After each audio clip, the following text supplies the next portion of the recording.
सिंधुदुर्ग जिल्ह्यात सर्वदूर मुसळधार पाऊस असल्यानं वर्षा पर्यटनासाठी प्रसिद्ध असलेला कणकवली तालुक्यातील सावडाव धबधबा मोठ्या क्षमतेनं प्रवाहित झालेला पाहायला मिळतोय। सर्वात सुरक्षित अशी या धबधब्याची ओळख आहे। हा सावडाव धबधबा जून महिन्यामध्येच प्रवाहित होतो, मात्र पावसानं मारलेल्या दडीमुळे यावर्षी धबधबा उशिरानं प्रवाहित झालाय। सिंधुदुर्ग जिल्ह्यामध्ये मुसळधार पाऊस पडत असल्यामुळे डोंगरकडे कपारीतून वाहणारे छोटे मोठे धबधबे प्रवाहित झालेले पाहायला मिळत आहेत। या धबधब्यावर पर्यटक वर्षा पर्यटनासाठी दाखल होत आहेत।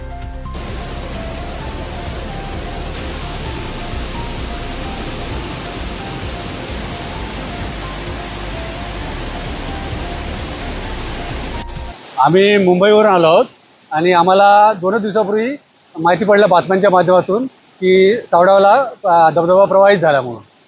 त्यामुळे आम्ही थेट डायरेक्ट घरी न जाता डायरेक्ट मुंबईवरून इथे आलो धबधब्याजवळ आणि त्याचा धबधब्याचा आम्ही आनंद घेत आहोत। खूप छान वाटतं। इथे एकदम सुरक्षित आहे, अजिबात म्हणजे कुटुंबासह तुम्ही येऊ शकता, काही प्रॉब्लेम नाही आहे। धबधबा जरी इथून मोठा दिसत असला तर त्याच्यामध्ये काही घाबरण्याचं काही कारण नाही आहे, एकदम सुरक्षित आहे।